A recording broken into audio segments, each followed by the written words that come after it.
Karena saya rindu untuk bertemu dengan akal tuh. Akal akan ketemu akal, otak ketemu otak, dengkul ketemu dengkul. Jadi orang selalu berpikir kalau tidak puasa masuk neraka, tidak sholat masuk neraka. Ada satu neraka khusus untuk orang yang tidak berpikir. Jadi tidak berpikir itu juga berdosa. Namanya apa tuh? Koalisi.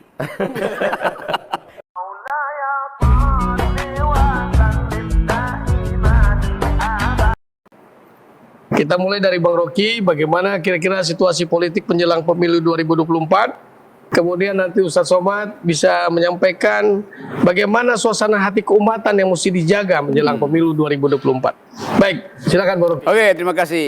Diki Amar sehat juga. Diki Akar sehat juga dia namanya, AS juga. Betul, Pak Diki. Saya ada di sini. Terima kasih Ustadz Somad. Karena saya rindu untuk bertemu dengan akal tuh. Akal akan ketemu akal, otak ketemu otak, dengkul ketemu dengkul.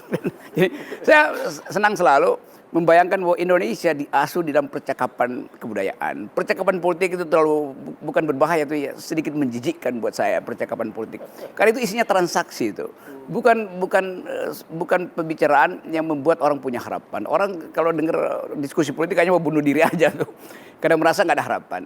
Jadi saya ada di sini di Pekanbaru berupaya untuk menyapa teman-teman bersama sahabat saya Ustadz Akal Sehat, Profesor Abdul Somad yang juga menuntun kita dengan kejernihan pikiran. Dia ada dalam kontroversi macam-macam, tetapi idenya tentang persamaan, tentang kesetaraan manusia, tentang persahabatan itu menetap tuh. Dan dalil-dalil itu yang saya setujui dari Pak Ustadz Akal Sehat. Tadi soal yang ingin orang tahu tuh, apa sebetulnya masa depan Indonesia? Kalau kita lihat per hari ini, ada percakapan tentang capres-cawapres. Bahkan Pak Jokowi mengatakan, saya tidak akan netral, saya mau cawe-cawe itu. Artinya, beliau ingin ikut terlibat, dan begitu presiden ingin terlibat, dia akan pergunakan seluruh peralatan dia untuk berkuasa itu. KPK, polisi, sogok menyogok. Jadi presiden merencanakan kecurangan sebetulnya kan. Itu yang mau kita cegah dari percakapan ini. Tapi udah, itu adalah urusan masyarakat Jakarta. Tetapi apa yang diputuskan Jakarta itu akan berlaku ke Indonesia. Jadi kita mau cegah jangan sampai Jakarta memonopoli percakapan yang isinya adalah politik tingkat tinggi yang sebetulnya kualitasnya rendah gitu. Jadi itu bahayanya kalau kita membiarkan presiden menguasai alat-alat komunikasi, menghegemoni pembicaraan publik, dan kita kehilangan harapan. Nah, sekali lagi, saya menganggap bahwa politik ke depan itu akan diisi oleh kecemasan dan kebimbangan. Itu pentingnya suara akal sehat dari Pekanbaru. Kita berharap pembicaraan semacam ini diikuti dan dipercakapkan di tempat-tempat yang lebih khusus. Mak-mak boleh diskusi, mahasiswa diskusi, buruh diskusi, supaya ada tata bahasa bersama untuk menyelamatkan Indonesia. Jadi itu poinnya. Baik.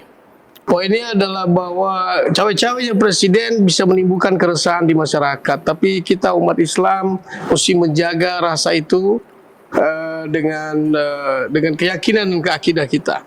Bagaimana kita cawe-cawenya dan lain-lain.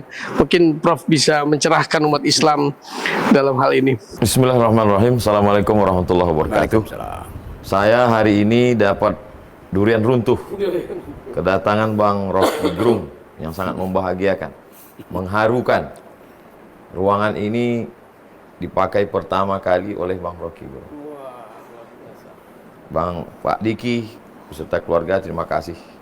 Sahabat Ustadz Abdul Somad dimanapun berada. Lau kuntum salasatan fi safarin, kalau kamu ada 3 orang melakukan perjalanan, falyu'ammiru ahadakum, angkatlah 1 orang menjadi pemimpinnya. Kalau 3 orang saja berjalan mesti ada 1 pemimpinnya, apalagi sebuah negara yang besar. Maka itu dasar kita, mengangkat pemimpin berdasarkan syura, musyawarah. Wa amruhum syura bainahum. Orang beriman itu bermusyawarah untuk menetapkan kepemimpinannya. Dan sekarang kita tidak lagi tinggal di negara monarki. 1723 sampai 1946 Kesultanan Siak Sri Indrapura diserahkan kepada Presiden Soekarno. Sekarang kita mesti terbuka mata bahwa kita tinggal di negara demokrasi. Dalam dunia demokrasi, biarkanlah orang memilih. Orang punya pilihan. Jangan dia digiring dengan adanya kekuasaan, endorse, dan lain sebagainya. Biarkanlah orang ini bebas untuk memilih pilihannya. Sadarkan bangsa ini bahwa kita tinggal di sebuah negara bernama demokrasi. Jangan sampulnya demokrasi tapi isinya monarki. Apalagi kalau sampai sampulnya demokrasi isinya anarki. Kita teriak-teriak, tidak boleh khilafah, tidak boleh khilafah. Karena bertentangan demokrasi, tapi perbuatan kita sendiri sebetulnya adalah bau-bau monarki. Kita ingin berkelanjutan terus dengan segala macam usaha yang kita lakukan. Dari mulai penambahan waktu limit yang sudah ditetapkan oleh demokrasi, kemudian tidak bisa melakukan itu, lalu kemudian dilanjutkan oleh orang yang berbeda tapi signalnya tetap sama. Nah, jadi sebagai seorang yang mengerti, maka kita mesti menyadarkan umat ini. Lagi-lagi memang itulah perlunya akal, itulah perlunya otak. Itu semua ayam kalau dibelah kepalanya yang putih-putih itu ada di kepala dia, di kepala manusia pun ada. Tapi kalau akal belum tentu ada. Karena akal itu adalah alat untuk berpikir, menemukan kebenaran, kejernihan. Masyarakat yang tidak punya kepentingan, insya Allah pikirannya jernih. Dan komunitas itu yang ramai, itu yang banyak, itu yang memberikan suara. Suara terbesar dalam demokrasi berada di kedaulatan rakyat, rakyat yang berdaulat. Jadi silakan saja orang-orang yang punya kekuasaan, punya harta menunjukkan kekuasaannya. Tapi ingat, Orde Baru 32 tahun dengan segala perangkat kekuasaan yang ada, toh pada akhirnya tumbang juga. Kenapa? Karena masih ada orang-orang yang berakal, orang-orang yang cerdas. Ada satu neraka khusus yang disiapkan. Lau kunna nasma'u, andai kami mau mendengar, au naqilu, andainya kami mau berpikir, makunna min ashabis sa'ir, kami tidak akan masuk ke dalam neraka sa'ir. Jadi orang selalu berpikir kalau tidak puasa masuk neraka, tidak sholat masuk neraka. Ada satu neraka khusus untuk orang yang tidak berpikir. Jadi tidak berpikir itu juga berdosa. Namanya apa tuh? Koalisi. Koalisi orang yang tidak berpikir maksudnya. Jadi orang yang tidak berpikir itu juga melakukan dosa besar. Makanya perbedaan kita dengan binatang itu adalah lahum qulubun la yafqahuna biha. Mereka punya akal tapi tidak dipakai untuk berpikir. Apakah karena tidak tahu atau karena pura-pura tidak tahu karena ada kepentingan? Tapi lagi-lagi porsi manusia yang paling banyak adalah orang yang berpikir, insya Allah. Jadi tidak ada opini publik, yang ada adalah opini yang selalu dipublikasikan setiap hari.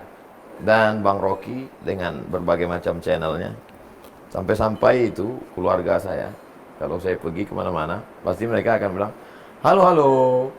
Itu halo-halo itu kan khasnya Bang Hersubeno Arif. Oh, oke. Saking seringnya. Ini nanti kalau pergi ke sana, pergi kemari, pergi belanja, pasti punya halo-halo, apa kabar kita semua? Ini pasti Bang Rocky.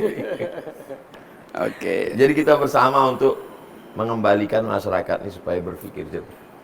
Insya Allah.